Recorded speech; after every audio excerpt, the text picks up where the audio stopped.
J'ai vu que ma connexion est un peu lente aujourd'hui. Alors, si jamais il y a le son ou l'image qui saute, laisse-moi un petit message pour que je le voie. C'est ce qui s'est passé tantôt. Euh, Ça a bien enregistré, mais le signal a été coupé pendant un moment. Alors, je vais tenir à l'œil le channel texte. Alors, si jamais il y a le signal qui tombe, faites-moi signe. Je vais couper la vidéo aussi pour améliorer un petit peu. Et on va faire vite l'admin. Euh,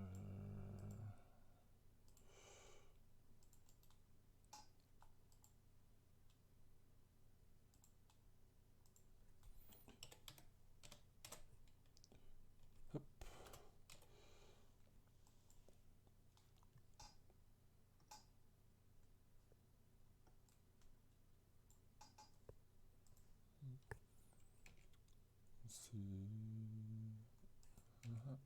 Florian est là. Oui, j'ai mis dans la mauvaise colonne.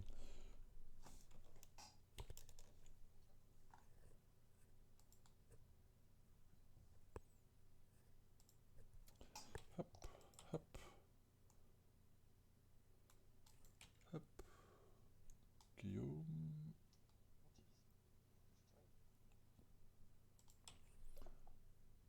Jérôme. Oui. Loïc. Ah, Loïc, ça fait un bout de temps qu'on t'a plus vu. C'est bien. Maud, Nicolas. Et Shannon. Voilà.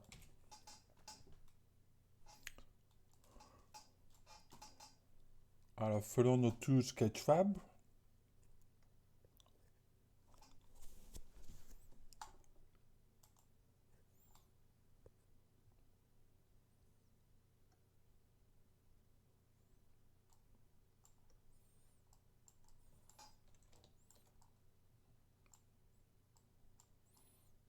Ben, c'est chouette. Ouais, je dirais ça. Moi aussi, c'est mon préféré. Surtout parce qu'il y a un côté trompe-l'œil, hein. Ça, c'est toujours chouette qu'on change la silhouette par la couleur. Et surtout les petits bras, les deux petits bras là, ça crée une belle illusion. Côté palette, je trouve celui-là le plus réussi. C'est une simple complémentarité, mais ça fonctionne très bien. Ici,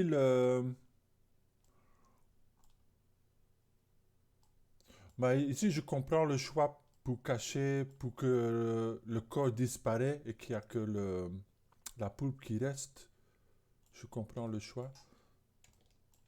Et là aussi, c'est plus les choix de base. Allez, sur la référence. Faites attention quand tu lui mets une lumière avec une couleur, que ça va influencer la palette aussi, hein.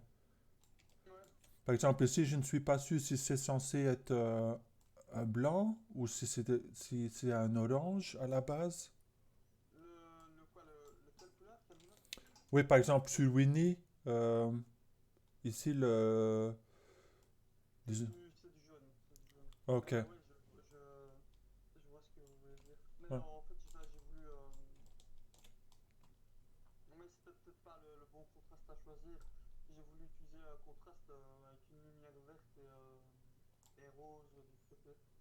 Oui, parce que si on est dans l'analogue, comme palette de couleurs, et avec l'éclairage, ça finit par devenir un peu flou.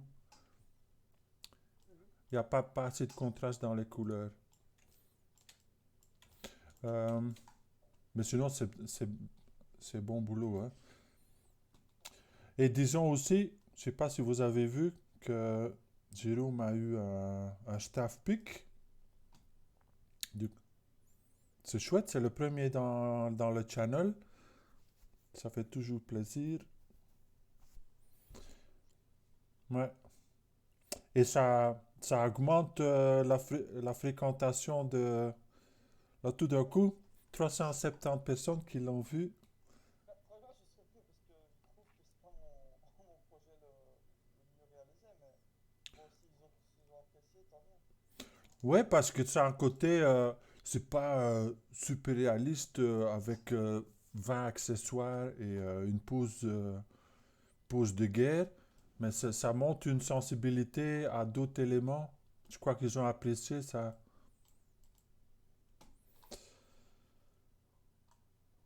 J'ai vu que Nicolas aussi, il a eu un retour.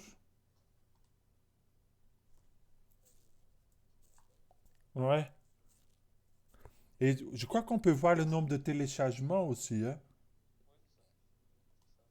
C'est ça. Mhm. C'est bien. Et je dirais, oui, tu pourrais. C'est toi qui avais dit que tu étais intéressé par l'impression. L'artisanat. Oui, ben voilà, ça se prête déjà, hein. C'est, Ça fait pas trop mal en vrai. Je sais pas encore trop comment faire et j'ai pas encore accès à une imprimante 3D non plus, mais euh, ça. ben oui, c'est au fur et à mesure. Ah oui, j'en ai commencé. Euh, je crois que c'est.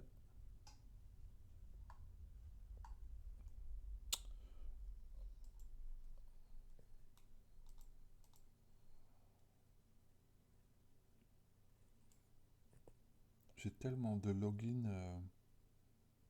Sketchfab. C'est tout compte Sketchfab, ça? Oui, ben, tu peux en avoir un pour chaque email que tu as.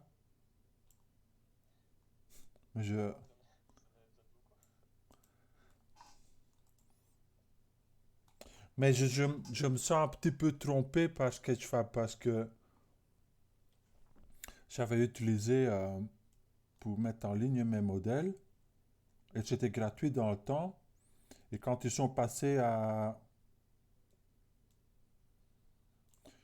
quand ils sont passés à une formule payante, je croyais qu'ils allaient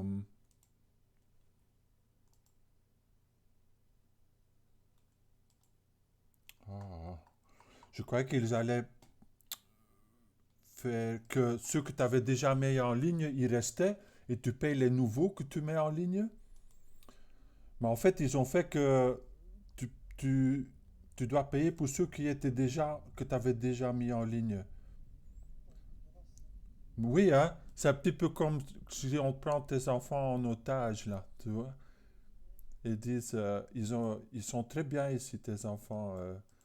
Tu peux les voir quand tu veux. Mais, oui, il faut nous passer. Je vous montrerai la prochaine fois. J'ai pas mal de modèles de bijouterie sur Sketchfab aussi. Et le, le, le, le matériel, tu l'as retravaillé dans Sketchfab par après, oui, pour avoir le côté métallique. Oui, c'est ça. Ouais, ouais, ça marche très bien. J'ai un matériel en argent et en cuivre aussi. Et ça, bon, c'est pas un rendu final, mais ça donne bien.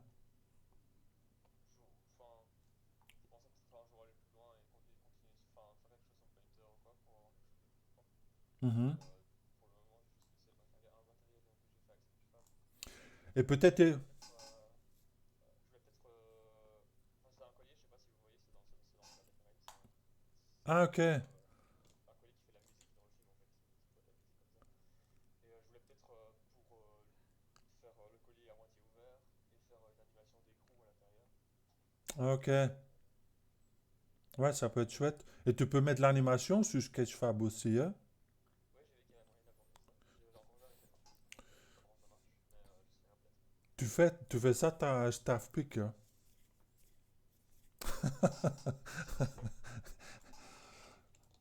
Et le collier, tu l'as fait avec un curve.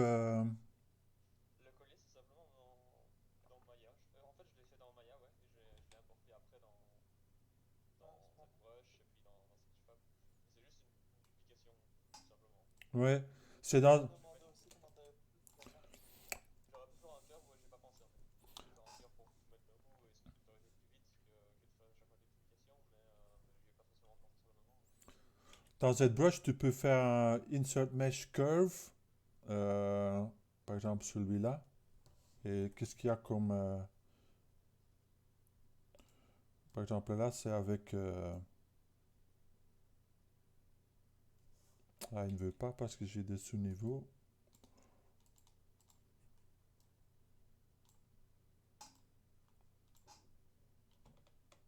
C'est un petit peu comme on a vu déjà pour les cheveux. Ouais, c'est pas mal. Ouais, ça marche super bien, hein. Et tu peux remplacer l'objet qui est sur la courbe avec ton propre objet, hein. Tout- Ok. Tous les brushes sont customisés. Euh, alors ici, c'est... Par exemple, si je prends... bon, on est en train de dévier, hein, mais c'est, c'est pas grave. Euh, Si je prends une sphère,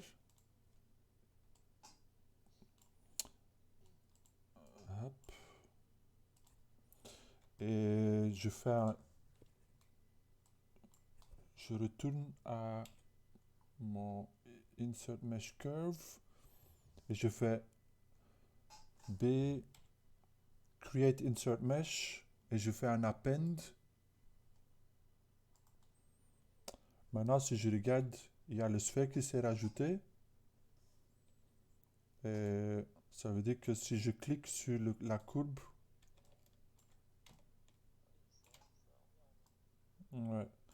Bon là c'est un peu trop grand.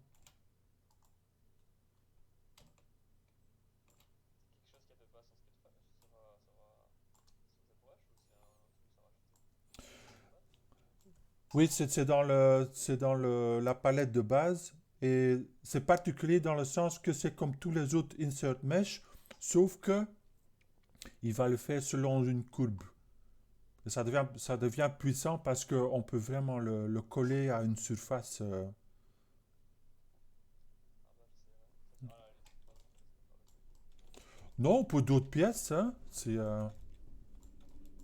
je- Je note, je note. Et une autre piste, c'est peut-être prévoir qu'à un moment ou l'autre, tu prends ton propre compte Sketchfab. C'est... Allez, si... Et j'en ai déjà. Ok, bah, si ça te gêne pas que les gens peuvent regarder ou télécharger ton modèle, ça reste gratuit. Oui, mais de toute façon, même sur mon propre compte, ça reste quand même un modèle. Enfin, moi maintenant, je peux pas non plus faire un modèle fixe pour le faire. Oui, bah ça me gêne pas pour le moment. Ok. Euh, Et ouais. Alors en fait, je les ai mis, j'en ai fait trois et je les ai séparés en deux trucs Sketchfab parce qu'il y en a un que j'avais un peu plus travaillé, on va dire, mhm. et que je voulais un peu séparer des autres. Du coup, voilà. C'est pour ça que j'en ai deux sur un fichier. Et je sais pas si ça te dérange. Je préférais Non, que ça reste. pas du tout. Tant qu'il y a le boulot, je suis content, moi. Mais je trouve que tu as une vraie sensibilité pour pas seulement la modélisation 3D, mais aussi pour aller le fabriquer par après. C'est-à-dire soit l'imprimer ou le couler. Je vois très bien, par exemple, ça marcherait super bien comme petit jouet, hein, en deux pièces. En deux pièces où ça s'emboîte. Faut prévoir une façon pour les emboîter, mais ça, c'est tout à fait possible. Et là aussi, hein, par exemple, tu veux faire ça en imprimé, ben, à ce moment-là, il faut découper. Par exemple, ce que je ferais séparer, c'est les cônes et le petit oiseau. Et peut-être aussi la tête. Mais tu peux imprimer en quatre parties et l'assembler par après. Et ça aussi, ça fonctionnerait très bien. C'est vrai. Mais je ressens qu'il y a cette envie de faire des... tout ça se traduit très bien, ça se traduirait très bien en imprimé. Peut-être qu'un jour, je le ferai. Si j'achète finalement une imprimante. Bah, s'il n'y a jamais un modèle où tu dis, je veux l'imprimer, tu m'envoies le fichier et je te l'imprimerai. Ça aussi, c'est mignon. Ouais, j'aime bien comment tu as partagé le contexte sur les différents éléments. Le thème marin qui se traduit dans le petit créature supplémentaire, l'accessoire, les textures. C'est très bien.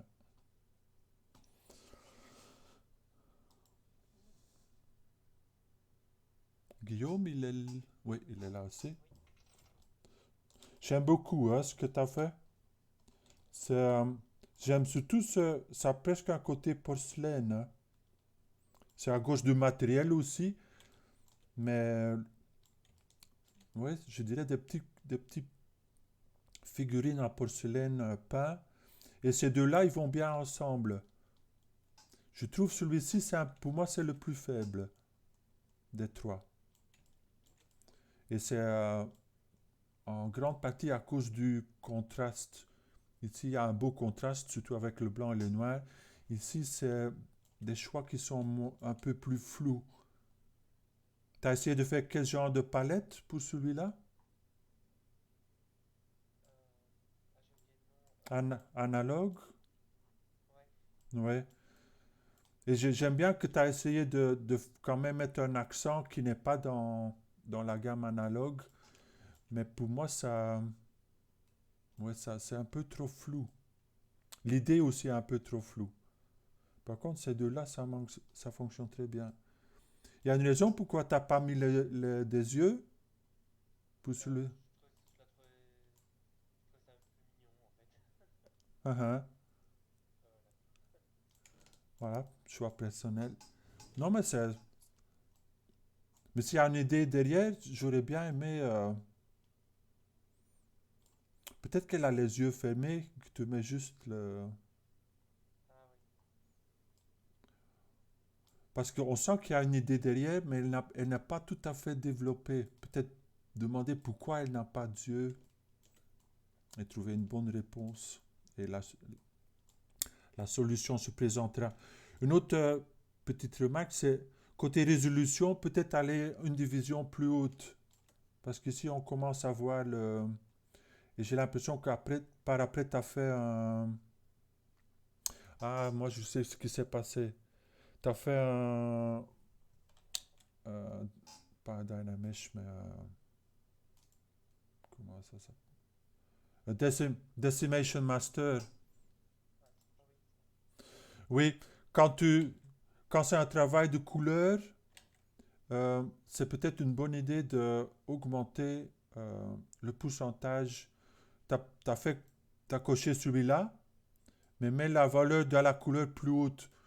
Ah oui, non, ça j'avais pas fait. Comme ça, il va donner plus d'importance à la couleur plutôt qu'à la forme. D'accord. Et l'autre moyen, ce qui est encore mieux, c'est d'en tirer une texture. Et ça, je vais vous montrer tantôt dans le démo ZBrush. Comme ça, tu n'es pas limité. Tu n'as pas le même besoin de limiter le nombre de polygones. Et monsieur, Oui.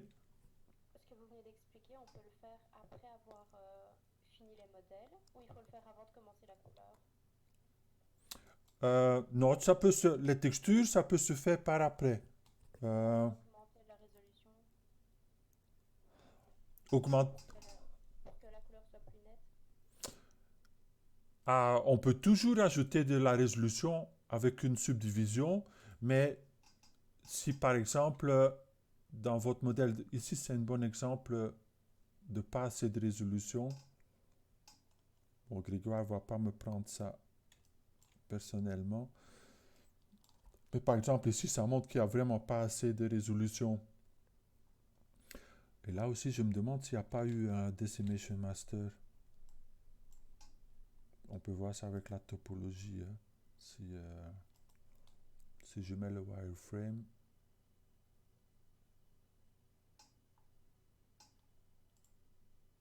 Ah non. Non, là, c'est vraiment une manque de résolution. bah, tu peux rajouter une résolution, mais après, il va falloir repeindre pour faire un bas qui est net. Tu vois? Ça veut dire pas. Je garderai quand même la peinture. Mais ça, c'était plus pas. Oui, oui, tout à fait. C'est plus à la question. C'était qui avait posé la question? C'est moi, Maud. Mode? Ok. Bah, euh, tu as compris que quand tu es en polypaint, bon, je peux le montrer, hein, comme ça c'est plus simple. Je vais prendre le chien. Et par exemple ici, si je fais B standard, je le mets en couleur. On va prendre blanc d'abord, le remplir, changer à rouge. Tu vois là, c'est pas précis, hein. Ouais, bah, j'ai ça aussi sur mon modèle. Bah, tu peux toujours subdiviser, mais bon, il va falloir refaire le trait, tu vois. Ouais, ça va. Ça, c'est pas, ça, c'est normal, hein. Mais même ici, tu vois, même ici, c'est pas assez. Alors, normalement, quelques millions, je dis en 2 et 8 millions, ça devrait suffire. Par exemple, ici, on a du mal. Bon, là, on a le focal shift qui est assez important, mais si je fais un brush qui est plus dur, ça passe déjà, hein. Ouais, c'est déjà mieux. Ouais. D'accord, ça va, merci. Par exemple, là, c'est 8 millions, et là, il n'y a pas d'aliasing du tout. Ok.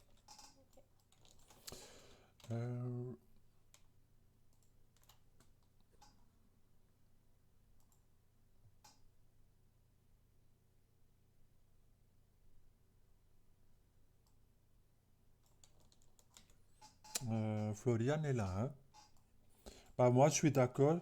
Surtout celui-là, le mieux réussi. C'est, parfois, quand on fait des trucs pas figuratifs, ça fonctionne super bien, hein. La palette, elle est belle. Euh, J'aime bien le motif aussi. J'aime surtout la ligne qui est faite au milieu et qui est asymétrique derrière. Alors, ça reste intéressant.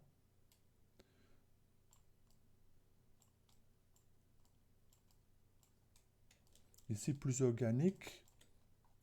Là, fais attention aussi. Ça commence à devenir flou, hein. C'était un peu l'idée parce que je voulais que les deux couleurs se rejoignent en fait, mais j'ai pas trop réussi. Mais c'était l'idée. Ok. Euh, mais est-ce que tu as commencé avec un dégradé? Pour le fond, oui. Et puis après, j'ai fait toutes les tâches ultérieures. Ok. Bah, c'est un petit peu ce contraste que je cherche, moi. C'est d'avoir un dégradé global et au-dessus, tu as un motif qui est plus net. Et ici, c'est un petit peu les deux. Alors peut-être une bonne idée, ça pourrait être inverser l'ordre et de faire le motif d'abord et après le dégradé au-dessus pour... Bon, il faut trouver un équilibre, quoi. C'est que le motif est assez net parce que de là, ça marche, hein, à cette taille-là. Mais quand on s'approche, ça devient un peu flou. Et c'est surtout quand on fait des textures, il faut toujours faire ça en fonction de la taille de l'image finale. Par exemple, ici, euh, sur Sketchfab, on peut aller jusqu'à l'infini. Ben, il faut obtenir un petit peu compte de ça, de la plateforme sur laquelle les gens vont le voir. Il y a moyen dans Sketchfab, dans la version payante, de limiter la navigation possible. Par exemple, on peut dire, ouais, tu peux bouger, mais que jusque-là. Et à ce moment, tu as un peu plus de contrôle. Mais c'est garanti, quelqu'un qui va inspecter ton modèle, il va aller voir de tout près, hein. C'est normal. Sur celui-ci, c'est un petit peu minimaliste, hein. Si tu as voulu faire un... J'aime bien le début des dégradés, qui peuvent être un peu plus forts. Et les accents, tu as voulu faire un effet glacé, c'est ça? Un peu fait haut. Ah, oh, ok. Je me suis inspirée de maquillage Ok, d'accord. Bah, je crois que dans le blanc, il peut y avoir un peu plus de contraste. Et peut-être, quand tu es dans ZBrush, il y a aussi moyen, imaginons, on va prendre un petit peu le bleu que tu avais. Et je prends du blanc. Et je fais B inflate avec un alpha et avec drag. Et je vais mettre le Z et la couleur. Ben, le Z n'est pas assez haut. Là, c'est trop haut. Là, c'est pas assez haut. Alors, si tu as des problèmes comme ça, moi, j'aime bien mettre une couche.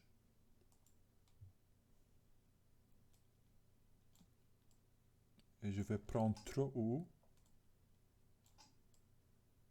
J'ai perdu mon blanc, on dirait.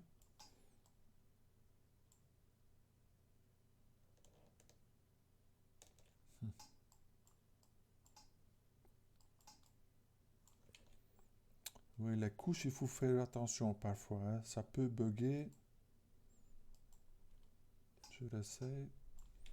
Parce que si je le fais sans couche, ça va fonctionner, hein.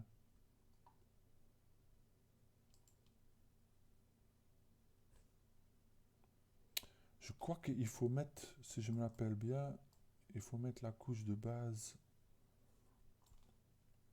dans la couche. Et après, si on change de couleur, non. Bon, on va faire sans couche et bien choisir notre un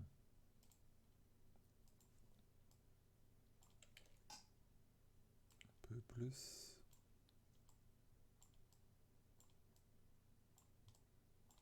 Tu vois, tu peux faire un effet similaire pour créer peut-être des gouttes.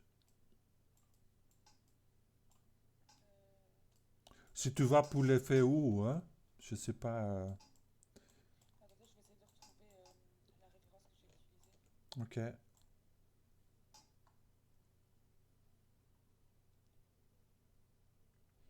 Ou par exemple, si tu veux que le blanc soit un peu plus en hauteur ou un peu plus en profondeur, pour créer un petit peu d'info lumière aussi.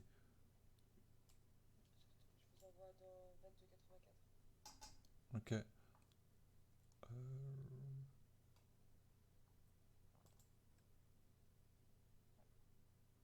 Ah, ok, je vois.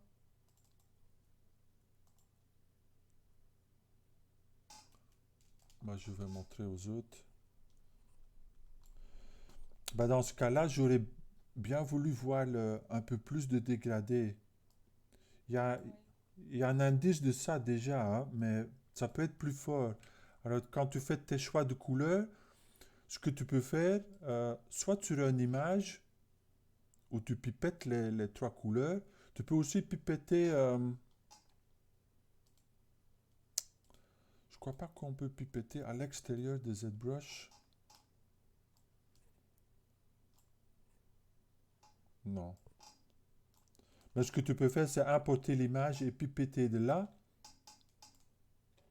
ou tu crées des sphères et tu donnes les sphères la couleur que tu veux.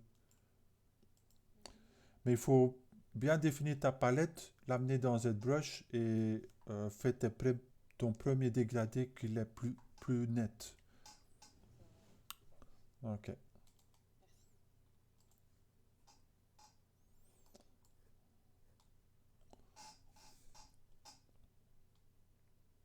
Brian est là? Oui, je crois. Ok.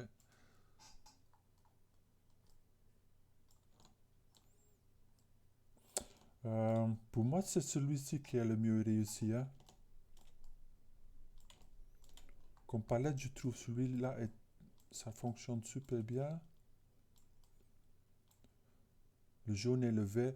Pour moi, c'est complémentaire des doublés, dans le sens que c'est rouge et vert. Et j'aime bien l'accent que la couleur opposée que tu l'as fait aussi en couleur accent. Comme ça, il n'y a pas beaucoup de rouge et c'est pourquoi ça sort encore plus. La question palette, c'est mon préféré. Les motifs aussi, le petit côté. Ici, j'aurais voulu peut-être voir que tu travailles le matériel et que ça devient des marques qui sont dorées, comme si c'était comme sur les meubles quand on fait une peinture en or. Je crois qu'une différence de matériel aurait bien fonctionné aussi. Et pour ça, je vous ai montré, on peut peindre pas seulement la couleur, mais aussi le matériel. Par exemple, si je prends... Bon, il faut d'abord mettre le matériel de base. Et après, on choisit quelque chose de plus brillant. Là aussi, il faut beaucoup de résolution. Hein. Mais quand tu vas exporter ça vers Sketchfab, tu vas voir que dans la liste, dans le panneau de matériaux, tu vas avoir 2 matériaux. Et à ce moment-là, tu peux différencier les 2 matériaux. Ici, c'est... Bon, là, c'est complémentaire aussi, mais c'est moins réussi, je trouve. Hein. Là, c'est analogue. Ça fonctionne. Mais je crois que quand c'est... Je trouve que c'est surtout la saturation. Côté ça...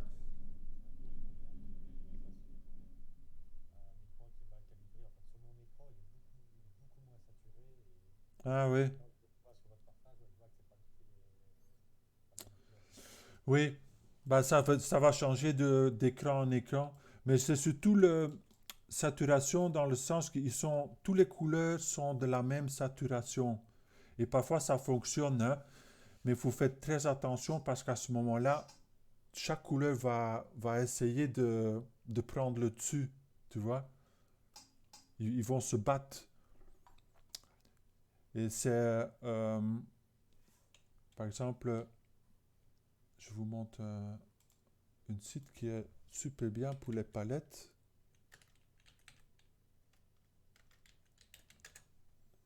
Peut-être qu'il y en a entre vous qui connaissent. Ah non, mais c'est pas... C'est cool.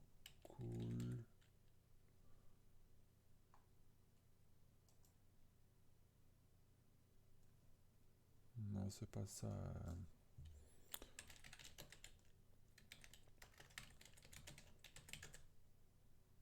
Coolors. Voilà, coolors.co.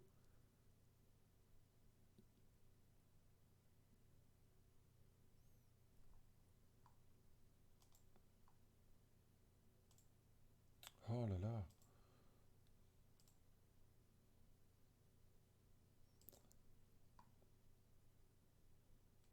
Et là, aléatoirement, il va te générer une palette. Et si tu regardes sur les exemples,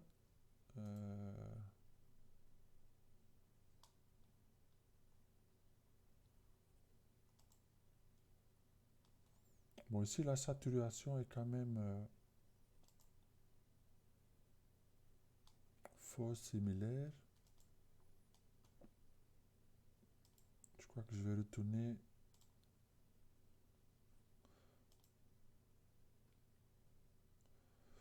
Euh,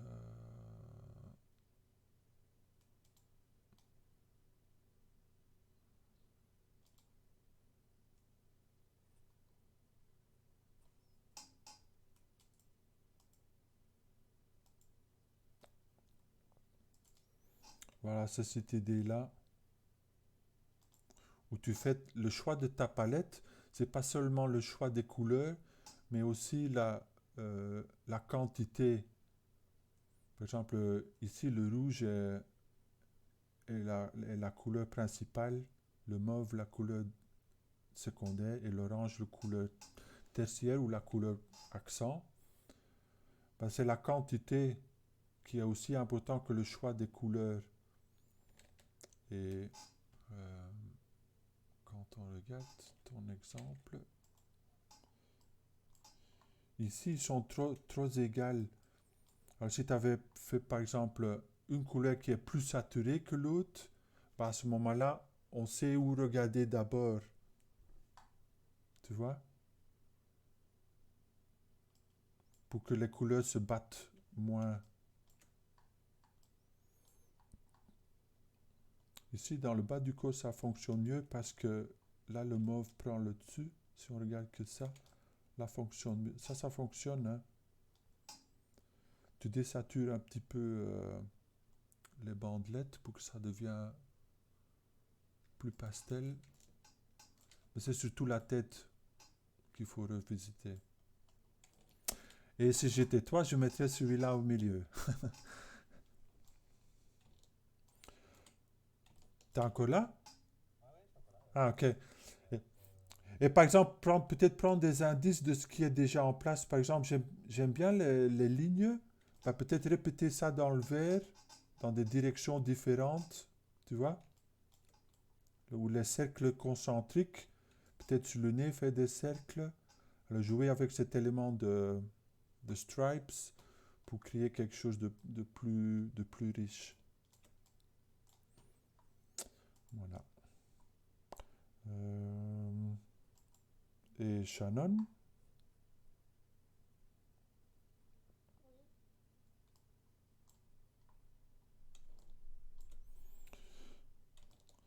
Ok.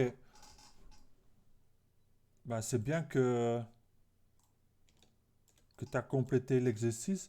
Maintenant, le but de l'exercice, c'est que tu trouves des palettes, que tu essayes différentes palettes. Ici, tu es resté un peu trop dans les couleurs primaires, tu vois. Il y a jaune, rouge et bleu. Bon, il y a le mélange entre le... Ça marche bien, la couleur de peau et les différentes couleurs, ça fonctionne bien. Mais essaye de...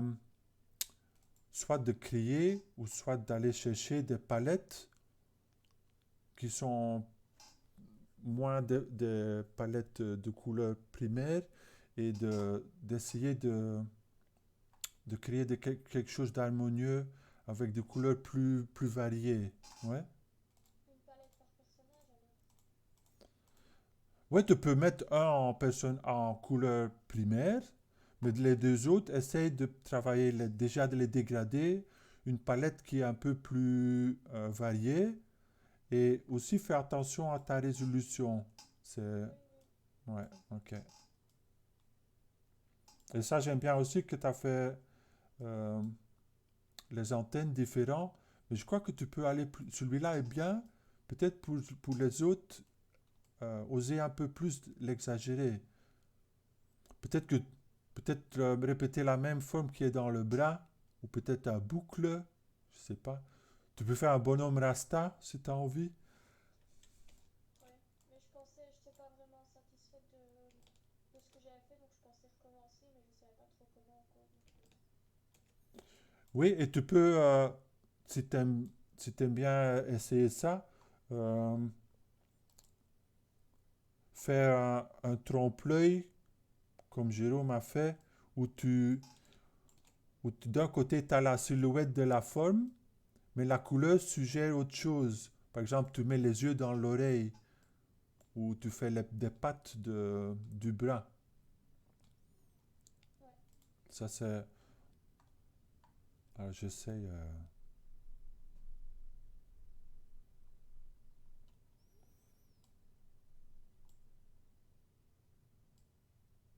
Il y a des milliers d'idées, hein. Je ne veux pas t'en imposer une. C'est, Ah non, non, mais je pensais recommencer quand même, parce que ok, j'étais pas vraiment satisfaite. ok. Bah, tu as de bons exemples et amuse-toi avec, hein. Ouais. Ok. Je crois qu'on a... Ah non, il y a... Ah, t'as remis l'exercice avec le ballon. Ah oui, j'avais déjà vu ça la semaine passée, je crois. Ouais. Euh, T'as aussi changé les poses. Non, ils sont restés les mêmes. Oui. Tu vois, pour moi, celui-là fonctionne. Et pourquoi? C'est parce qu'il touche le ballon. Il y a une complicité entre l'objet et le personnage. Et ça crée un... C'est cohérent. Ouais. Et ici, avec les autres exemples, il faut essayer de faire la même chose. Par exemple, on pourrait imaginer que là, il est en train de donner un coup de tête, le ballon qui va arriver d'en haut. À ce moment-là, il va regarder le ballon, il va avoir ses bras qui vont anticiper que le ballon va lui tomber sur la tête. Bah, essaye d'intégrer le ballon dans l'action. Et tu vas voir, ça va être beaucoup plus cohérent. Ben, je l'avais mis devant lui parce que je voulais faire. À la base, je voulais qu'il shot le ballon. Oui, Mais ouais. mais nous, on voit le ballon, mais j'ai pas l'impression que lui voit le ballon. Tu vois? Ouais. C'est des petites retouches, hein? Mais ça, c'est un bon exemple. Essaye de faire la même démarche que tu as fait ici. Ouais? Ok, ça va. Ça, c'est un bon exemple. Là, je crois qu'on a fait le tour, sauf s'il y a quelqu'un qui a mis un update. Normalement, il y a le mien aussi. Je sais pas où il est. Tu l'as mis récemment? Je l'ai mis, oui, ce matin. Ah, peut-être qu'il ne... Ah, là, celui-là? Ok, il y en a deux. Ok, il y en a deux nouveaux. Pas bien. T'en as fait que un, mais t'en as fait un bon. Pas assez de résolution, malheureusement. Ça changeait pas. Mais j'aime beaucoup ce que tu as fait avec la tête. C'est des formes qui fonctionnent très bien. La palette. La pal Oui, la palette aussi, elle est bonne. Euh, oui, surtout la résolution. Et pour les yeux, côté palette, tu avais une modèle de palette en tête. Par exemple, tu as une palette complémentaire. Le bleu et la touche de blanc. Oui, le jaune et le noir, ça marche très bien. Le bleu, j'irais peut-être un peu plus vers le turquoise pour essayer de les joindre plus. Mais comme j'ai dit aux autres, peut-être quand tu fais les deux autres, euh, quand tu fais les deux autres modèles, celui-là à gauche et à droite qui manque, euh, fais un où tu vas aller chercher une palette existante et tu travailles avec ça, tu inventes quelque chose avec, par exemple, ces couleurs-là. Et le troisième, fais la même chose, mais avec tes propres choix de couleurs. Oui? Bah, pour le deuxième, je voulais partir sur la palette, la deuxième à gauche. En dessous. Ici. Celle-là. Non, au-dessus. Celui-là? Oui. Ok. Contraster justement avec le personnage noir. Ouais. C'est très saturé, hein? Il va falloir bien choisir les endroits où tu les mets. Et les quantités, pas les faire un tiers, un tiers, un tiers. Si tu as la palette, choisis une couleur que tu veux mettre en primaire, celui que tu veux en secondaire. Tu vois? Pas qu'ils ont la même quantité de surface. Par exemple, ici, on a 80% de noir, une vingtaine pour cent, bon, 15% de jaune et peut-être 5 ou même moins de bleu. On va faire la même chose. C'est-à-dire pas des valeurs qui sont les mêmes, pas 33, 33, 33. Ok? Ok. Et il reste Cyril. Je sais pas s'il est là. Oui, je crois bien. Hein? Ouais, je suis là. Oui, même problème de résolution. Je vais vous montrer comment sortir une texture. Ça va résoudre la majorité des problèmes. Maintenant, côté palette, je suis d'accord. Celui-là, pour moi, c'est le mieux réussi. Euh, mais peut-être essayer d'être un peu plus audacieux dans le sens, par exemple, pourquoi pas mettre les yeux dans les oreilles, tu vois? Pour un des trois, s'il a un masque, ça fonctionne bien, mais essaie de varier les trois où tu oses faire des choses différentes. Par exemple, là, ils ont tous les trois les yeux au même endroit. Euh, bon, les palettes sont différentes, ça c'est bien. Et ces deux-là, ça fonctionne bien. Ici, bleu et jaune, ça va très bien ensemble, mais pour moi, il y a le... Comme tu as choisi le noir pour la tête, la silhouette, elle disparaît. C'est comme s'il n'y avait pas de couleur. Alors, alors, soit il faut pousser ça plus loin et faire comme s'il n'y a que les yeux qui flottent, ou il faut revisiter et faire quelque chose avec un couleur, un troisième couleur, quoi.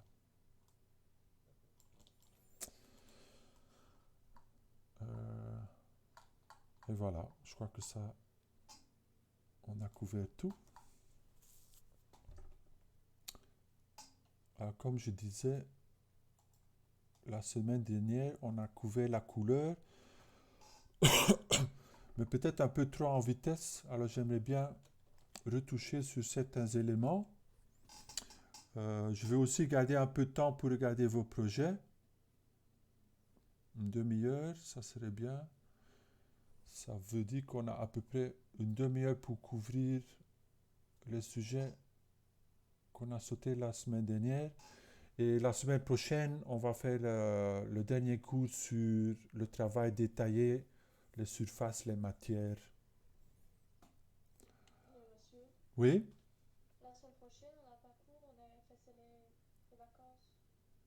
c'est les vacances. Ah oui. Euh, c'est le dernier cours aujourd'hui. Oui. Ça, c'est pas bien. Ah, c'est bien que vous avez vacances, mais hmm, vous avez vacances à partir de quand alors? Ah, ok.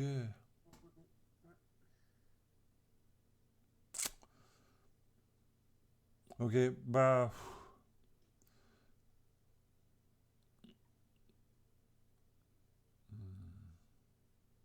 Il y a un autre moment cette semaine où vous êtes disponible.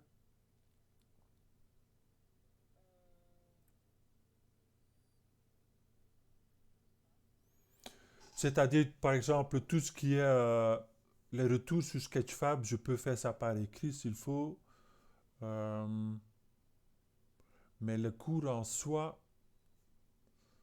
ouais, soit on fait un cours d'une heure, un autre moment dans la semaine, ou soit je vous fais un vidéo et... Je vous- pense qu'une vidéo, ça serait peut-être plus intéressant parce qu'on n'a plus trop de moments où on va savoir tous écrire en même temps. Ok. Ouais, parce que vous donnez ça aujourd'hui, ça aurait déjà été serré. Ok, bah je vais faire le cours en vidéo et je vous envoie les liens mardi prochain ou lundi. Bah, je vais faire ça le week-end et lundi. Ok, bah c'est C'est tr- pas pour les textures alors ça. Non, c'est plus pour les matériaux, c'est-à-dire par exemple matériaux, mais pas matériaux shader, plutôt matériel comme surface. Euh, Ce qu'on appelle surface detail.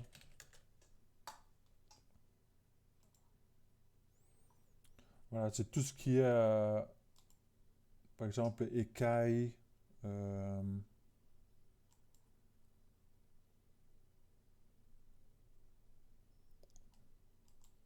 des marques, des ports, des plis, de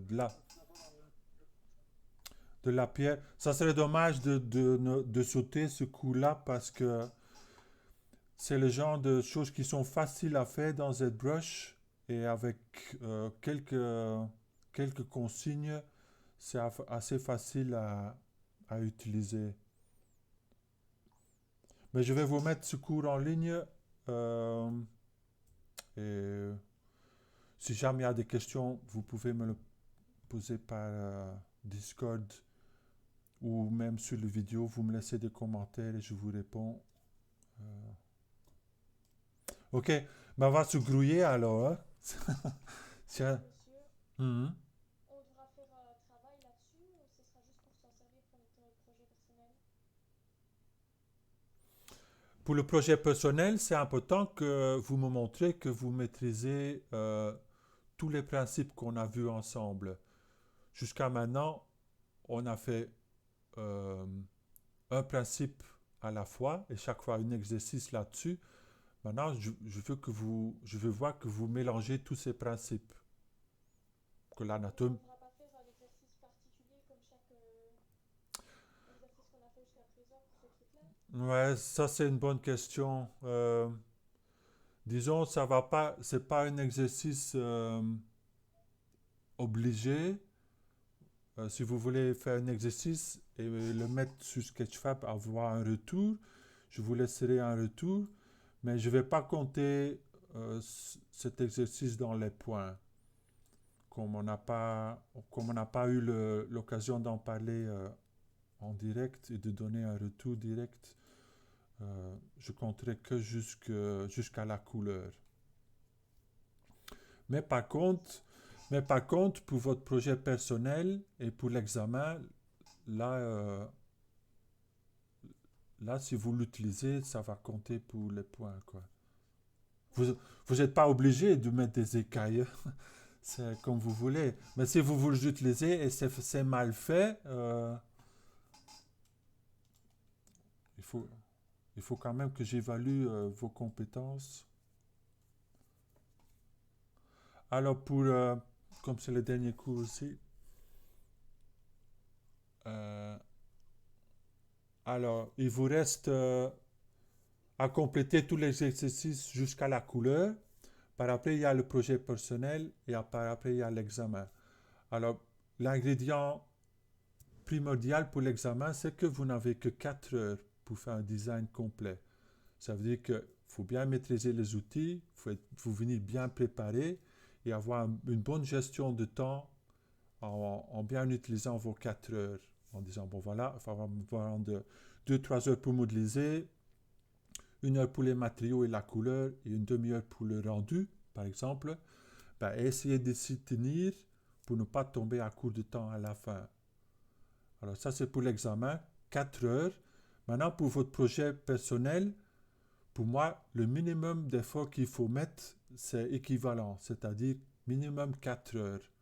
Comme ça, vous aurez fait cet exercice au moins une fois, de finir quelque chose en 4 heures. Maintenant, si vous voulez mettre plus d'efforts pour votre projet personnel, vous pouvez passer 4 semaines dessus. Tant mieux si ça vous plaît et les résultats est bon. C'est pas vraiment le temps qui compte. Mais essayez quand même de mettre au minimum 4 heures pour le projet personnel. Comme ça, l'examen va beaucoup mieux se passer. Ouais. D'autres questions sur... Oui, oui, vas-y. Le projet personnel, on pourra le déposer sur Sketchfab comme tous les autres projets, ou il devra autre part. Oui.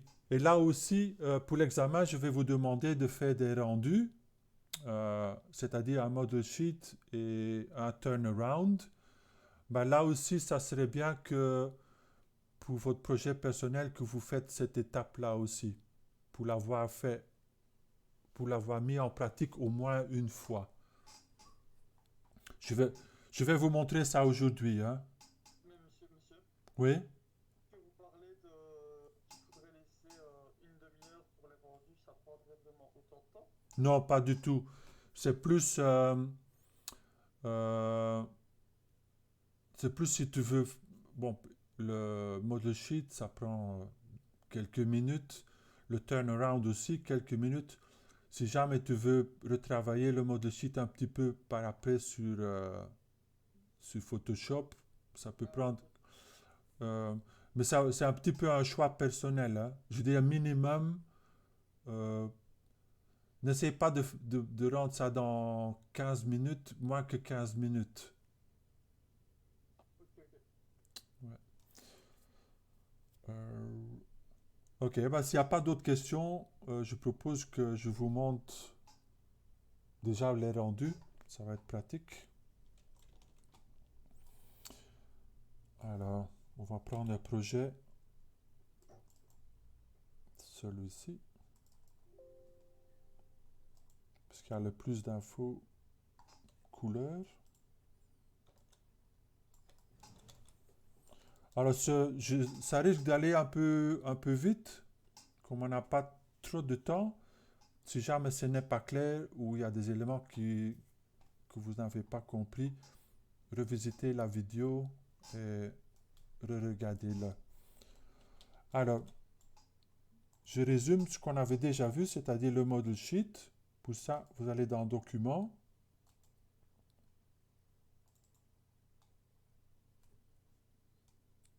Je vais mettre ça ici.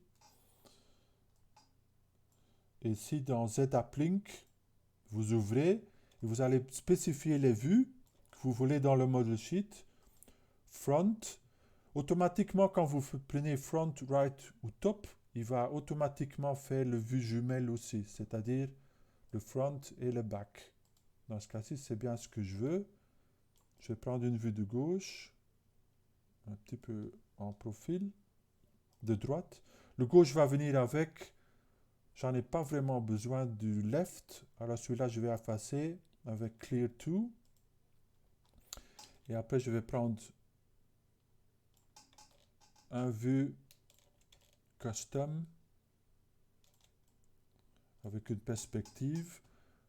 Alors la caméra dans ZBrush, vous pouvez mettre en orthogonale ou perspective et vous pouvez gérer la perspective ici avec différentes valeurs de lentilles. Alors pour une vue pareille, j'aime bien exagérer un peu. 28, ça fonctionne bien. Ça va devenir mon custom. Et après, tout ce qui reste à faire, c'est faire le bouton Make Character Sheet. Il va faire des snapshots des vues que j'ai spécifiées. Il va envoyer ça vers Photoshop. Et là, il a aussi mis un alpha. Comme ça, vous pouvez remplacer le fond avec un fond de votre choix. Un dégradé, un décor, un croquis peut-être. Vous pouvez aussi enrichir avec le nom du personnage. Peut-être aussi quelques indices de proportion. Par exemple, si on regarde les model sheets traditionnels, vous allez voir qu'ils vont y mettre des indices de proportion. Comme ça, quand ça passe d'un département à l'autre, on peut tout de suite décomposer proportionnellement de différentes vues. Par exemple, ici, la tête est un quart ou un cinquième du corps. Ben, c'est un document esthétique ainsi que technique. Voilà, ça c'est rendu model sheet. Deuxième rendu que vous pouvez sortir de ZBrush, c'est le turnaround ou turntable, ça s'appelle aussi. Alors ça se trouve sous Movie. Là j'ai matériel. Voilà. Et ici, le bouton qu'on veut, c'est là, turntable. Et si je le clique maintenant, il va le faire d'un coup. Il va faire un tour complet. Alors ça, tu peux customiser. Hein. Par exemple, premier choix à faire, c'est est-ce qu'on veut la fenêtre complète ou juste le document. Nous, on veut juste le document. On n'a pas besoin de l'interface. Et on veut la meilleure qualité. On va prendre l'âge. Et après, il faut juste spécifier comment le tournement va se faire. Première chose à faire, c'est remettre les valeurs d'enregistrement et de playback à 24. Et maintenant, il va falloir décider le nombre de secondes qu'un tour va prendre. Alors, je propose 4-5 secondes. Sauf si c'est vraiment un personnage complexe, ça peut être un peu plus long. Moi, je vais mettre 120, ça fait 5 secondes. Et je veux qu'il tourne une fois. Alors, on peut vite essayer ça. Turntable.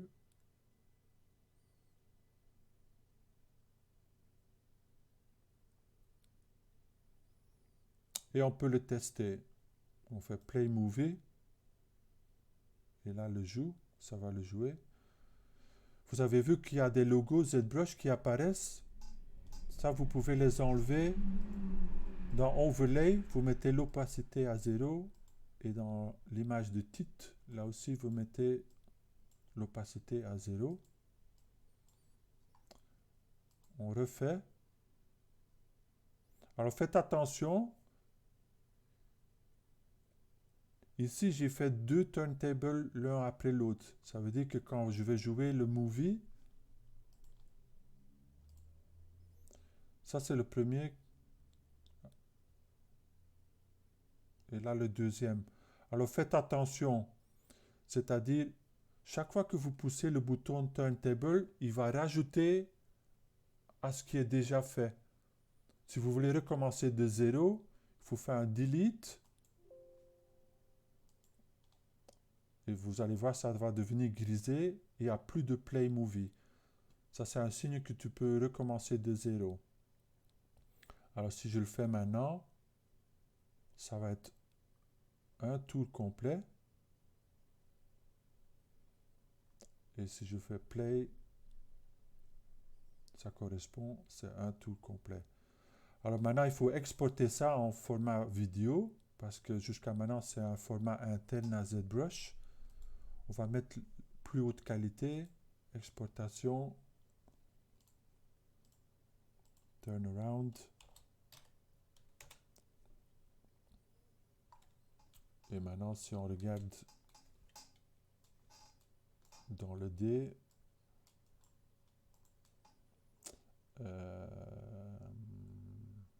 temp,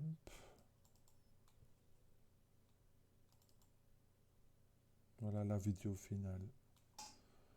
Alors ça, c'est la qualité de base. C'est cette qualité-là qui est le plus vite aussi, bien sûr. On peut aussi mettre des ombres et un rendu plus poussé.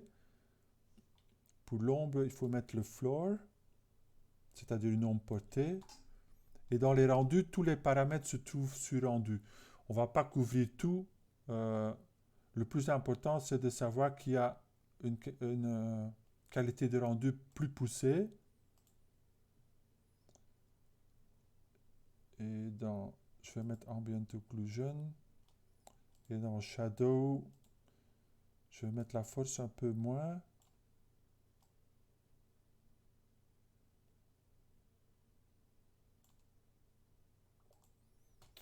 Et maintenant, plutôt que de faire un rendu directement dans le movie, on va faire un rendu BPR, c'est-à-dire Best Preview Render. Et c'est ça le rendu qu'on a spécifié ici. Alors, oui? Il y a une panne de courant chez Guillaume, donc Ok. Bah, j'ai eu la même chose ce matin. Bah, le signal a été perdu, il n'y avait plus rien à voir et à écouter. Mais chez l'autre, c'est la machine qui s'est éteinte. c'est la panne de courant dans son village apparemment. Ah, ok. Pas de chance. Ok, là, je vais faire un rendu haute qualité.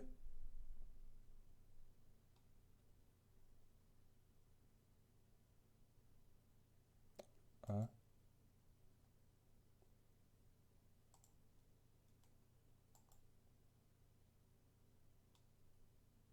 Ben là, ça s'est fait super vite. Ça, c'est pas normal.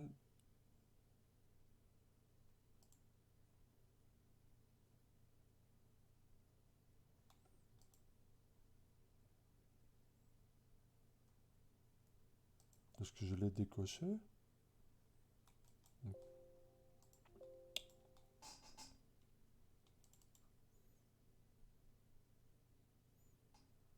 Là, je relance.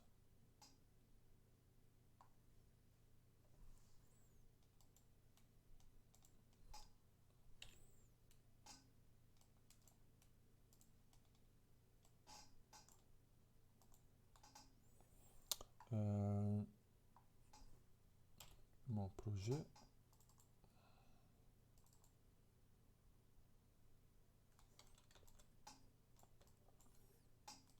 Configuration de base et BPR. Moi, je vais mettre le sol. Ok. Alors là, vous allez voir que ça va prendre plus de temps. C'est surtout un calcul de Global Illumination et les ombres. Et le sample, c'est à 16 pour l'instant. Si vous voulez passer plus vite, vous pouvez baisser le nombre de samples.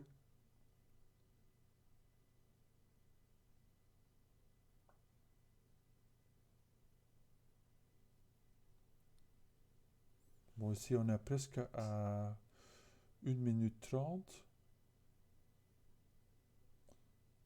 Je vais quand même laisser calculer, comme ça vous voyez la différence.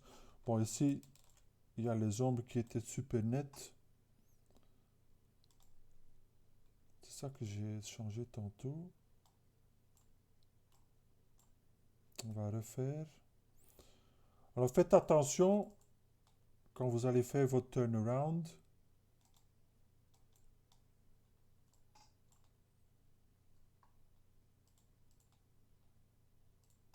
Je remets vite tous les paramètres qu'on avait changés. 24, 120.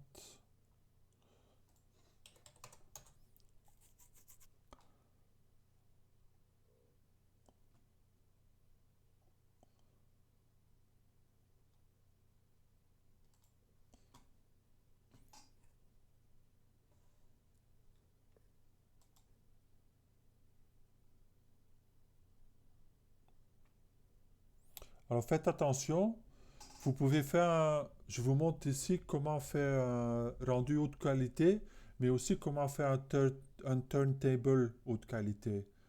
Alors pour faire un turntable haute qualité, il faut pousser le BPR avant de faire autre chose. Bon, d'abord vous pouvez paramétrer tout ici à gauche, mais après vous faites un rendu d'une image, c'est-à-dire le premier image, et après vous cliquez turntable et il va faire le rendu de cette qualité sur toutes les images pendant que ça tourne. Alors ici, je vais laisser calculer le premier. Alors, par exemple, si en classe vous voulez faire un turntable de cette qualité-ci, ben, il va falloir s'y prendre plus tôt, quoi. Sinon, ça ne va pas fonctionner. Ou vous allez tomber à court de temps. Alors maintenant, j'ai un calcul complet. Je fais turntable, mais il va tourner le personnage et à chaque fois vers un BPR pour ce frame-là. Et une fois qu'il a fait le tour complet, c'est la même démarche, c'est-à-dire on va exporter, mettre cocher haute qualité, exporter et le sauver en format MPEG.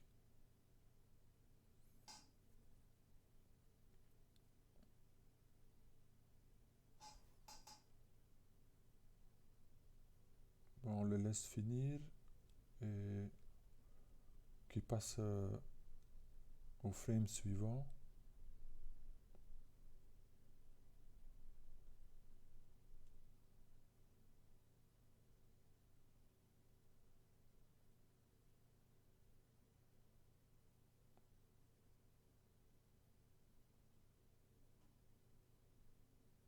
Sauf si ça prend vraiment trop longtemps.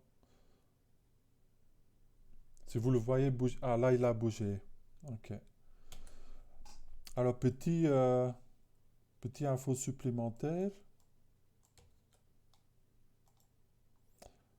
Quand il fait le rendu, ça prend du temps parce que il va aussi faire un pass pour chaque. C'est un peu comme les render pass ou les AOV dans Maya. C'est-à-dire, il va faire un rendu, un beauty pass, où c'est le rendu complet. Mais il va aussi sortir euh, un Z-depth, un alpha. Et si vous les avez cochés, par exemple Ambient Occlusion, si vous le cochez là, il va aussi rajouter l'Ambient Occlusion ou le Subsurface Scattering. Et ces passes-là, vous pouvez les utiliser si vous voulez faire par exemple un rendu plus poussé que vous voulez retravailler dans Photoshop par après. Vous pouvez dans les plugins utiliser le ZBrush to Photoshop et à ce moment-là, vous pouvez spécifier les render paths qui vous intéressent, similaires à ceux-là. Sauf qu'il va les faire un rendu et les exporter ou les envoyer vers Photoshop directement. Par exemple, là, j'ai coché, pour que ça aille plus vite, je vais décocher l'Ambient Occlusion. Comme ça, je n'ai que 4 passes. Je fais Send to Photoshop. Alors, s'il donne un message qu'il ne trouve pas le logiciel où il doit l'envoyer, il faut cliquer sur R et lui donner le chemin vers l'endroit où Photoshop est installé sur votre machine. Ici, c'est déjà fait. Et, le résultat va être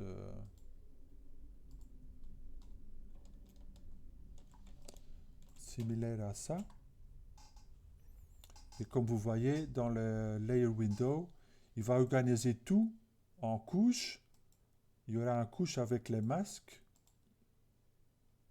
c'est-à-dire l'alpha. Comme ça, vous pouvez le découper d'un décor. Il y a les effets. Dans ce cas-ci, Ambient Occlusion et l'ombre. Ici, il y a oui? Après, ce serait comme des simples calques et l'assemblage de tous ces calques donne l'image finale, quoi. Oui, c'est exactement. C'est des calques Photoshop, quoi. C'est juste il a donné un code couleur pour les regrouper.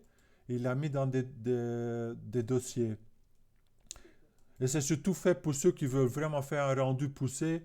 Comme ça, tu peux jouer avec les filtres Photoshop. Vous pouvez mélanger les différentes couches. Vous pouvez même faire un paint over où vous faites des petites retouches à main. Par exemple, pour des effets spéciaux ou des accents. Et ça devient vraiment un outil poussé pour faire un hero shot, c'est-à-dire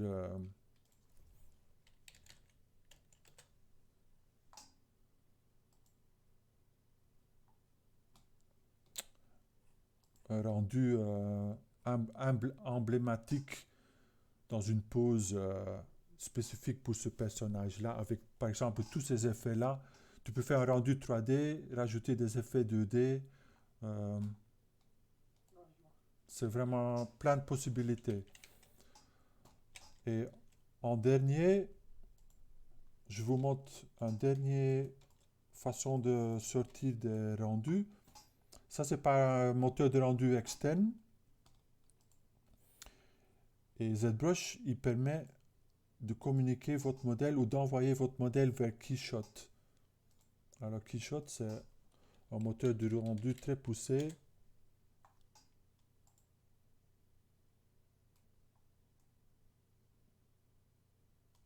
Pour des produits, mais aussi pour tout ce qui est personnage, architecture aussi. Et Monsieur, oui, je vais essayer notamment ce logiciel-là, mais en fait, si on veut mettre différents matériaux, on perd forcément notre couleur ou pas? tout est envoyé. Je vais vous montrer ça. Il crée des bridges, c'est-à-dire il y a une sorte de plugin qui permet d'envoyer vers Maya, vers ZBrush, Rhino aussi, 3D Max, Cinema 4D. Et dans ZBrush, ça se fait dans ce menu-ci. Il faut juste cocher Keyshot. Ça, c'est tout ce qu'il faut faire. Et après, vous poussez BPR. Et là, il va envoyer... est-ce qu'il est ouvert? Je l'ai déjà ouvert. Voilà, là, il envoie. Et je vous montre. C'est surtout au niveau de Keyshot que je demandais. Si par exemple là, on veut changer, on veut mettre un effet un peu testons un truc n'importe quoi, mais imaginons on veut donner un peu un effet aluminium, mais on veut veut garder ces couleurs-ci, comment est-ce qu'on fait ça? Oui, c'est-à-dire ici, le couleur est basé sur le polypaint.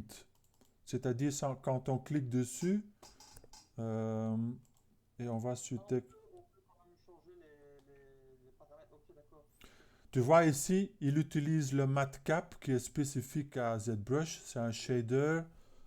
Je vous ai expliqué ça dans le temps. Vous avez deux genres de shader, c'est-à-dire soit un matte cap où la lumière est béquée dans le matériel, ou soit des vrais matériaux en bas, les standards matériels.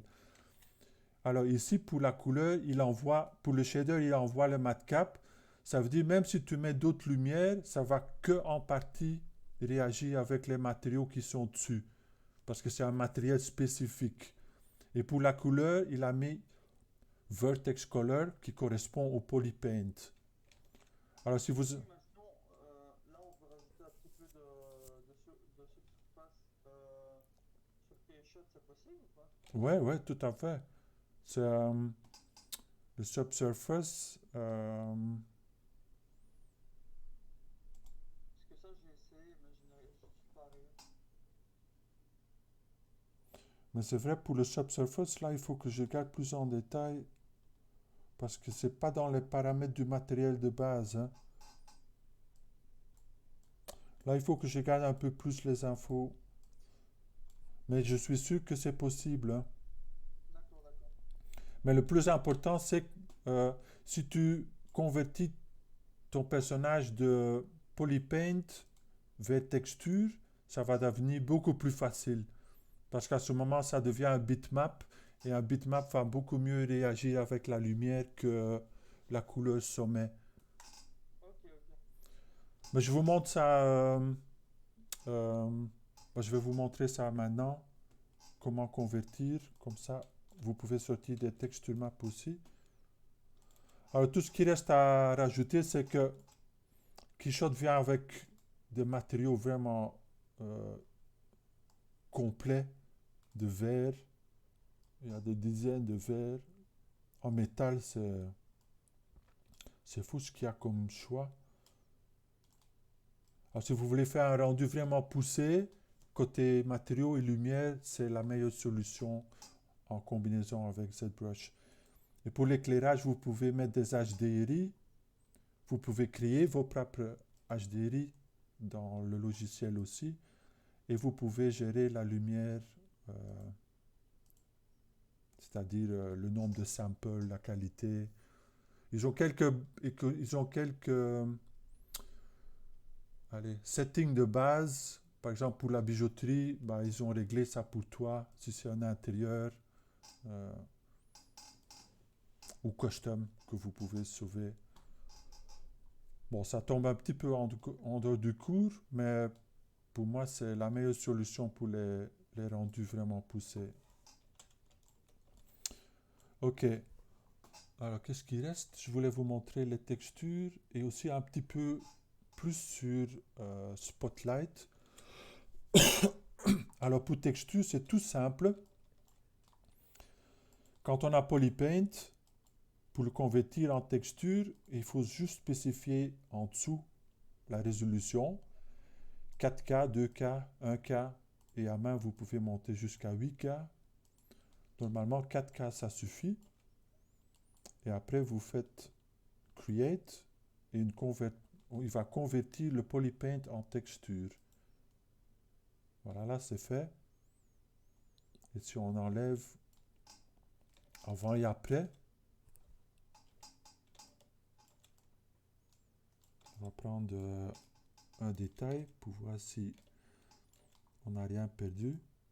Texture et Polypaint. Il y a un léger jeu de UV qui a changé. Mais sinon, c'est côté résolution, on n'a rien perdu. Alors, question UV, ça c'est quand même important parce que là, il y a des UV dessus, qui étaient déjà dessus. Si jamais vous n'avez pas d'UV, soit vous pouvez l'envoyer vers GoZ, vers Maya, faire les UV là et le renvoyer, ou soit vous le faites à l'intérieur de ZBrush. Alors les UV, ce n'est pas aussi complexe que les outils d'UV dans Maya, mais pour la mise en couleur, c'est largement suffisant. Alors ça fonctionne comment? Aussi, sous les plugins, il y a un UV Master et tout ce qui est Unwrap se trouve là-dessous. Et il y a aussi les contrôles UV Map ici pour la taille et aussi pour les UV de base. Par exemple, il y a cylindrique, planaire, sphérique, tout comme dans Maya. Mais ici, comme c'est une forme organique, on va utiliser le Unwrap. Alors ça fonctionne comment? Il faut être sur le niveau le plus bas, ça c'est normal. Ici, on va cocher symétrique parce que c'est un personnage humain, même s'il est en pose. Et on va faire un unwrap. Ça ne marche pas, il va donner un message d'erreur. Ah ben non. Parfois, il va donner un message d'erreur en disant vous avez des subdivisions, j'arrive pas à faire les UV. Dans ce cas-là, vous faites un clone, vous faites les UV là, vous les copiez et vous les collez sur le modèle d'origine. Mais ici, ça l'aide à voir passer. Alors, je fais un unwrap, réessayons. OK. Et maintenant, si je fais flatten, voilà, là, il le dit, non, vous êtes sur des niveaux, ça ne marche pas. Alors, on va faire sur la version blanche. Unwrap. Ça va très vite, comme c'est bas polygone. Alors là, flatten, vous allez voir vos UV. Et ce qui est chouette, c'est que tous les mêmes outils fonctionnent. Ça veut dire qu'on peut rotationner, on peut scaler, on peut aussi Q et MV bouger les UV ou sculpter les UV. Avec Shift, on peut relaxer la topologie. Masquer marche aussi. Par exemple, si je veux agrandir un petit peu la tête, proportionnellement.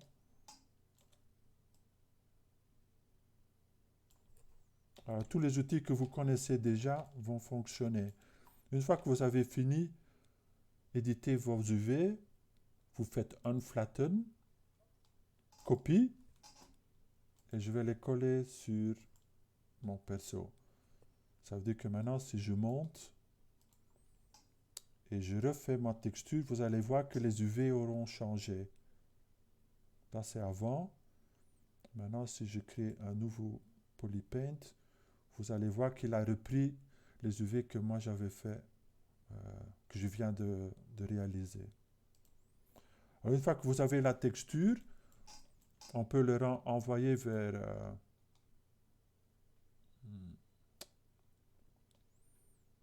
Keyshot.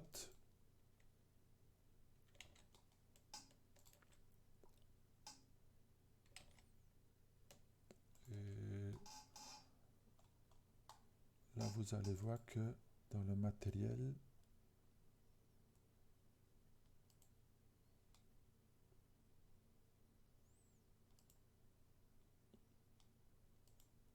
là, il est encore en matcap V-Color.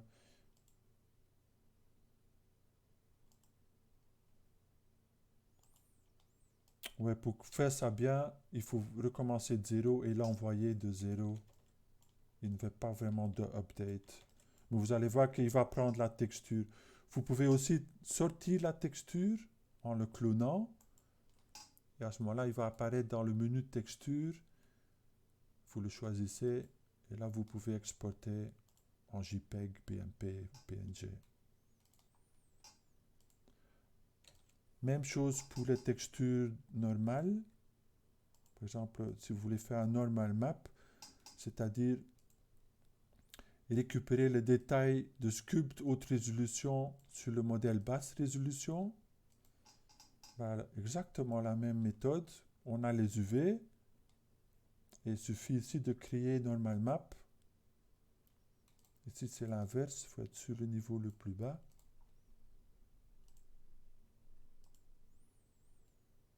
Et là, il va créer tous les normal maps et de la même façon cloner et exporter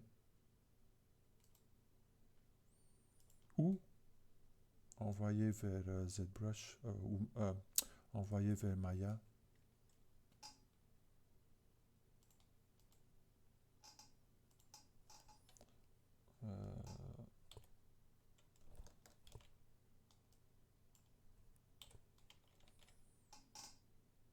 GoZ. Vérifiez bien que c'est coché vers le bon logiciel. Là, vers Maya. Il va envoyer pas seulement le color map, mais aussi les normaux. Vous allez voir que tous les détails sculptés sur la résolution haute, ils sont.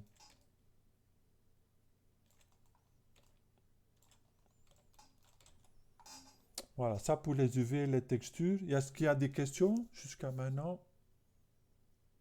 J'espère que ça ne va pas trop vite. Comme je disais, si ça allait trop vite, revisitez la vidéo et vous pouvez regarder ça à votre propre vitesse. Je regarde ma liste.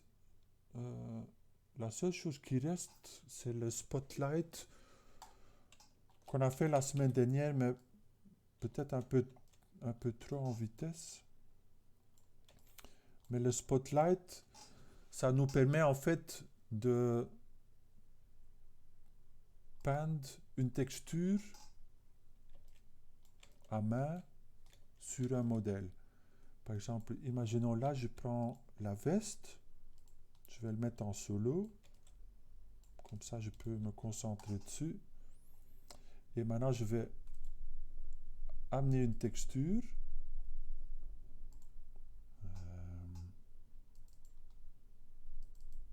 Prenez une texture qui a assez haute résolution. Par exemple, celui-ci, il est 4000, presque sur 2000 et demi. Disons, c'est presque 4K. Ça va être largement suffisant. Si vous venez trop bas, si vous prenez trop bas, vous allez voir les pixels. Et ça marche, allez, ça passera pas bien avec cette méthode-ci. Alors, une fois que vous avez la texture, on la prend et on va la rajouter au spotlight. Alors, il y a quelques boutons ici. Ici pour rajouter la texture. Et ici le bouton qui s'active pour activer Spotlight. Le raccourci est Shift Z. Comme ça, on peut faire apparaître l'outil ou le faire disparaître, activer ou désactiver. Et pour avoir l'outil, on fait Z et on va voir qu'il y a l'interface qui va s'afficher pour réagir ou interagir avec la texture. Alors, à l'intérieur du cercle, on va bouger la texture et à l'extérieur, on peut bouger le cercle d'outils ou l'interface. Alors ici, je vais le mettre en place. Et ici, il y a un nombre d'icônes, pas besoin de tous les connaître. Les plus importants sont en haut. Par exemple, je peux rotationner la texture, changer le scale, le bouger. Et ici, c'est un contrôle assez important parce que si j'essaye de peindre, par exemple, brush standard, avec l'RGB et pas de sculpt, et je fais Z, vous allez voir que je ne vois pas mon modèle et je ne vois pas ce qui se passe en dessous. Alors, pour remédier ça, on retourne au cercle. Il y a un contrôle ici. On peut décider la taille du cercle qui va être visible avec la texture. Alors, quand vous allez l'essayer chez vous, vous allez le voir. Ici, c'est peut-être un peu difficile à voir. Mais quand on le teste avec Z, vous allez voir que la texture apparaît en dessous de mon brush. Et maintenant, je peux peindre dessus.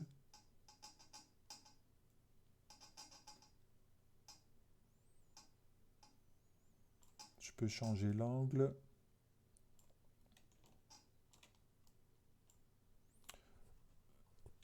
refaire apparaître ma texture, trouver un endroit où je peux faire le lien. Alors cette feuille-là, ce fleur-là, il correspond à peu près. Peut-être changer un peu la taille. Ici, je peux continuer à peindre.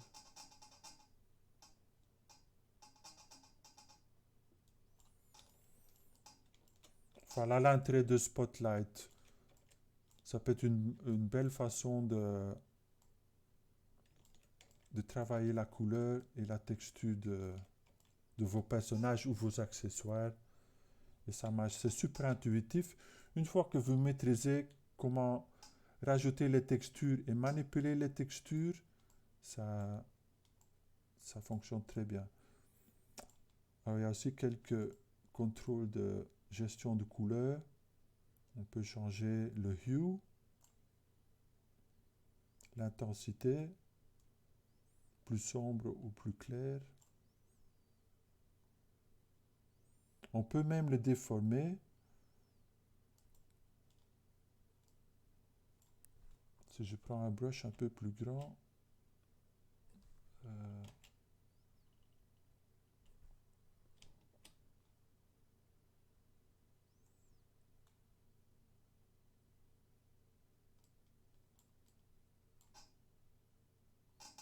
ça c'est un peu trop grand. Ça c'est pas assez grand. Bon, on peut déformer la texture avant qu'on la peint. C'est super puissant. Ici par exemple, c'est bien de bouger le cercle pour avoir un meilleur contrôle ou une meilleure vue.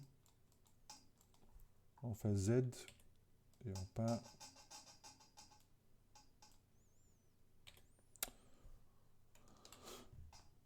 Voilà, je crois que pour moi c'est tout. On a fait toute la liste. S'il y a d'autres questions qui restent,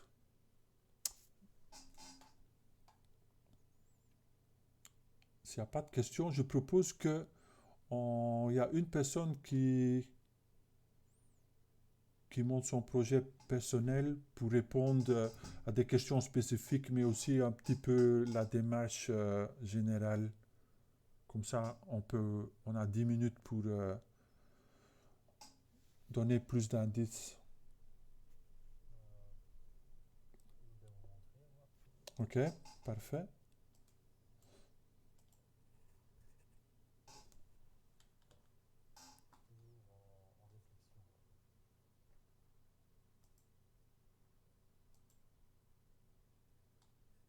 Ok, je vois.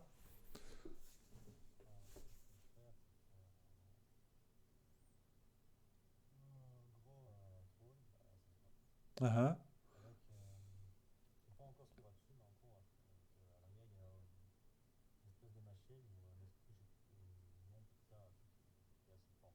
Mhm.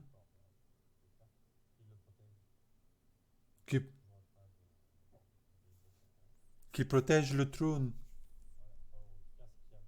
Ouais. Et il va être corps complet ou c'est un personnage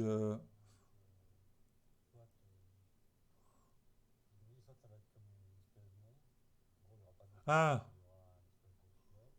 ok.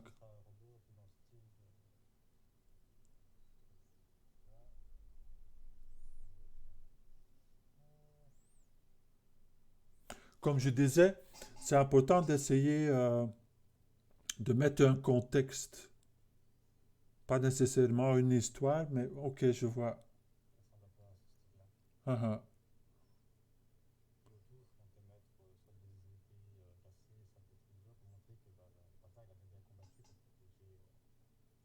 Ouais. Et tu comptais faire un rendu poussé ou un rendu où tu as l'impression que tu es dans un jeu vidéo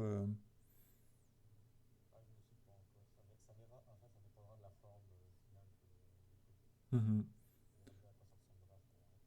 Et pour les brushes, par exemple pour le trône, euh, il y a une série de brushes euh, qui est gratuit. Là, je lance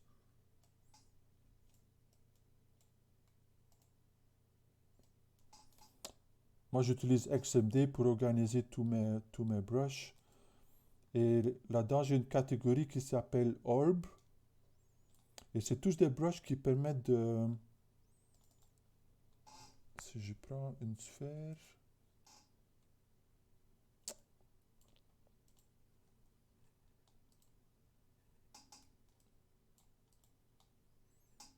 Et on la rend sculptable.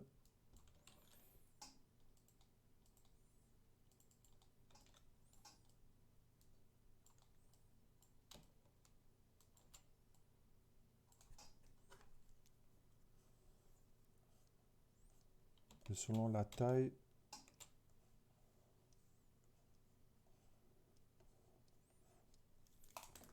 ça crée des belles cassures. Il y a toute une série de brushes spécifiquement pour faire les rochers.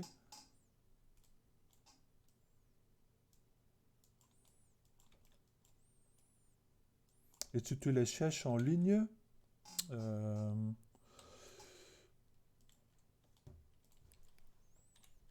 Orb Brush, ils sont complètement gratuits. Alors c'est une Mac pour tout le monde. Quand vous êtes fixé ou vous avez une idée fixe ou ça commence à se développer, une étape c'est d'aller chercher s'il y a des brushes que vous pouvez utiliser pour vous faciliter la tâche ou gagner du temps. Ça peut être du temps bien investi. Vous avez vu vous avez pu suivre sur mon écran? Oui, ok.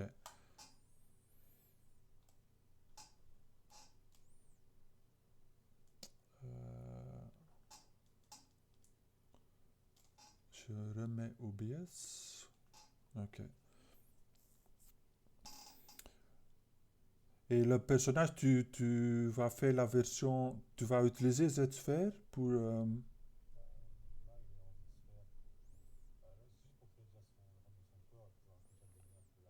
Oui, tout à fait. C'est une bonne approche, c'est d'utiliser une méthode intermédiaire pour déjà travailler la pose avant qu'on commence même le perso. Alors, soit Z-Sphere, mais aussi vous pouvez utiliser les mannequins.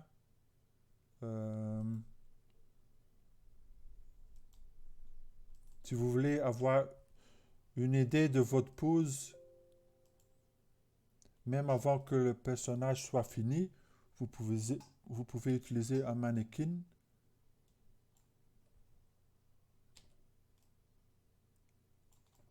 Et voilà, cherchez la bonne pose. Et après, vous faites votre modèle final. Mais comme ça, vous pouvez déjà travailler votre scène. Alors, j'aime bien que tu as déjà pensé à la mise en scène. Ça fait c'est tout aussi important que le personnage en soi.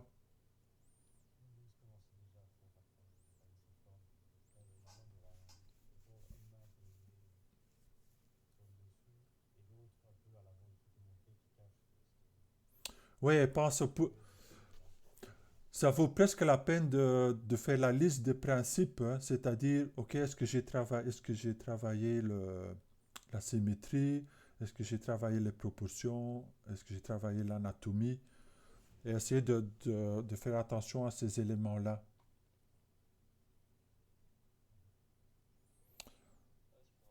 Oui? Ah non, pas du tout. Euh, ok, bah s'il y a, là on est quelque part au bout du temps. Euh, S'il y a des questions urgentes concernant les tâches à finir ou l'examen ou le projet personnel, vous pouvez me rejoindre sur Discord. Je ne peux pas garantir que je vous donne une réponse dans l'heure ou le jour qui suit, mais normalement le lendemain, j'aurai vu et je vous donnerai une réponse écrite.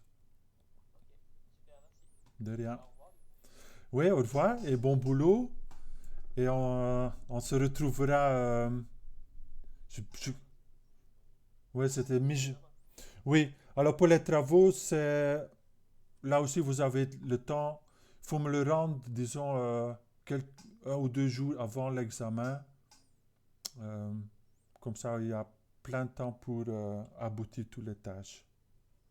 Ok, ça va. Bon, bonnes vacances. Oui, également. Merci. Et aux autres aussi. À bientôt. On part aussi? Ah bah voilà, c'est. Sauf si vous avez des questions, hein. Bah non, pas spécialement. Mhm. Ou si vous voulez montrer votre personnage, projet personnel, on peut regarder. Moi, ça me gêne pas. Bah moi du coup j'ai pas plus avancé dessus donc Mhm. Ok, ça va. Bah, bonnes vacances merci à vous aussi, au revoir. Merci, également. au revoir. Au revoir. Au revoir. Au revoir.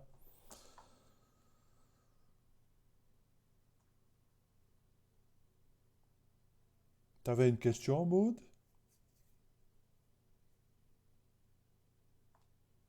Parti manger. Ok, à plus.